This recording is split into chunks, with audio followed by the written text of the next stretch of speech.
This Candace Owens, Charlie Kirk, TPUSA situation is crazy, right? It's tearing a lot of the online right apart. So Candace Owens just dropped what she called another explosive revelation, and this time accusing leadership at Turning Point USA of working with France and betraying Charlie Kirk to his death. You know, we've talked about Candace a decent amount recently with her investigation into Brigitte Macron, the wife of the French president, as well as her claims last week that the French government planned to assassinate her. So now with this last one, you have people saying she's doing mental gymnastics to pin the blame for Charlie Kirk's assassination on France. Except also now she's dragging the leadership of Turning Point USA into the mix. And you see, Candace, she claims that what really blew this open was some water cooler talk at TPUSA, saying that she heard that nearly immediately after Charlie's death, TPUSA's COO, Justin Strife, made a call to a prospective donor. And you had Candace saying that her sources told her that this donor was planning on offering ridiculous amounts of money to the organization. It turns out that these ladies told me that this donor actually had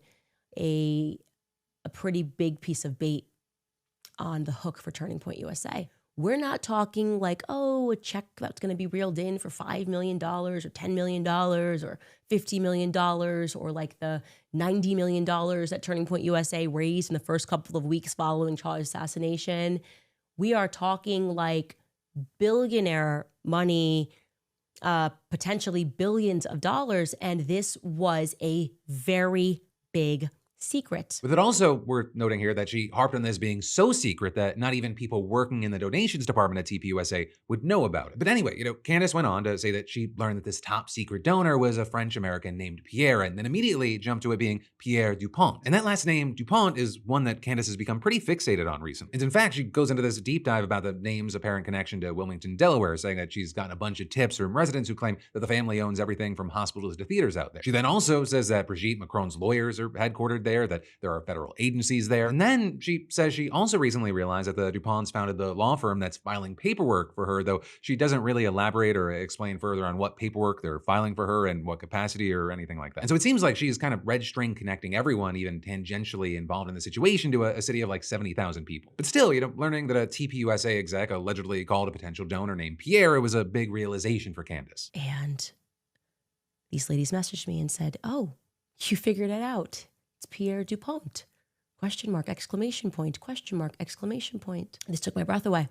I will be honest, I cried really hard yesterday thinking, my goodness, how could I have forgotten that this donor was French-American? And I would like a clean answer as to whether or not it is Mr. Pierre Dupont.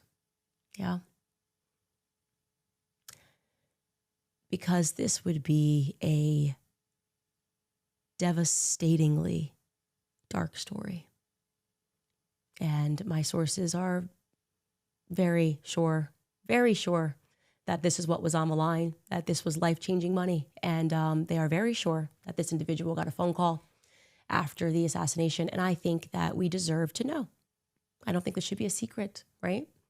Charity shouldn't be a secret. And that's a running theme for Candace recently, right? Espousing connections that don't seem to hold up to scrutiny in the name of finding the truth about Charlie's death. And you have many saying it seems like she's really pinning herself as the hero of this story. I'm going to miss Charlie. I really am going to miss Charlie. And I think when Charlie was assassinated, there was something about it. I knew that this story was going to be dark. Instantly, I knew that Charlie was betrayed. They laughed at me. Oh, you had a dream. Charlie told you he was, but yeah, Charlie told me that he was betrayed. And I think part of the mourning was the grief that I was experiencing was in large part due to my understanding that this was going to be missional for me. I kind of knew deep down that the whole world was going to be against me, or I guess the whole dark apparatus was going to be against me. Now with this, as far as the reactions, you know, her loyal listeners, they appear to be buying this, fully interested in what she's putting out there, believing, yes, she is the hero. But also you have plenty of people, including many on the right, thinking that she's essentially just kind of removed from reality. And that's for a number of reasons, including that leading up to her video yesterday, she wrote, I received information last night that put the final pieces together for me. I now can say with full confidence that I believe Charlie Kirk was betrayed by the leadership of Turning Point USA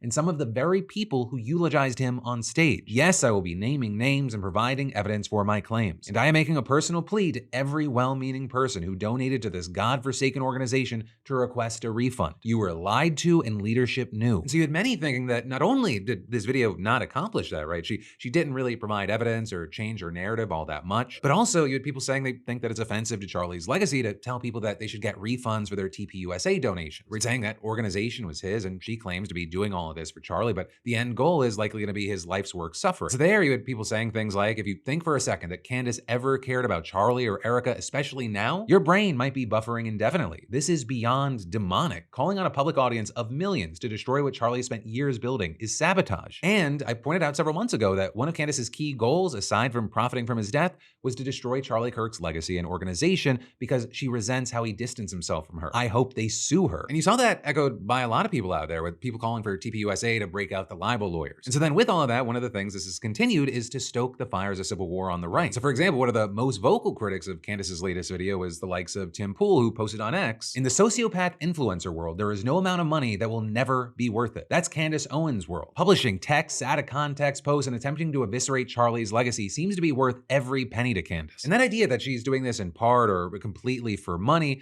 it was something that a lot of people pointed to and said, you know, that's not insane, right? And connected to that, just yesterday you had Fortune publishing an article talking about Candace's multi-million-dollar media empire. And there it noted that because right-wing podcasters get such high engagement, right-wing brands are willing to shell out a lot of money for ad space. And in fact, you had the outlet estimating that Candace could make anywhere from $50,000 to $175,000 for a single sponsorship read, right? Not per video, per ad read, and there are multiple of those in her episodes. And so then with that, you had the piece adding, for Owens, this creates a direct financial incentive. The more provocative the content, the higher the audience engagement and the higher the ad rate. Put simply, controversy drives views, views drive sponsors, and sponsors fund her entire operation. Though also with the defamation lawsuit from the Macrons filed against her, the article points out some serious risk to Candace on the horizon. Because while she has promised to fight that all the way, I mean, that's very likely going to cost a lot of money. Not to mention that the Macrons, they're arguing that Candace's entire platform is essentially built on the spreading of misinformation. And you have the firm representing them saying in a statement, despite the irrefutable evidence that was provided to her on multiple occasions, she not only persisted, but doubled down on her attacks. And then adding, to make matters worse, many others have republished her lies, thereby increasing their global audience and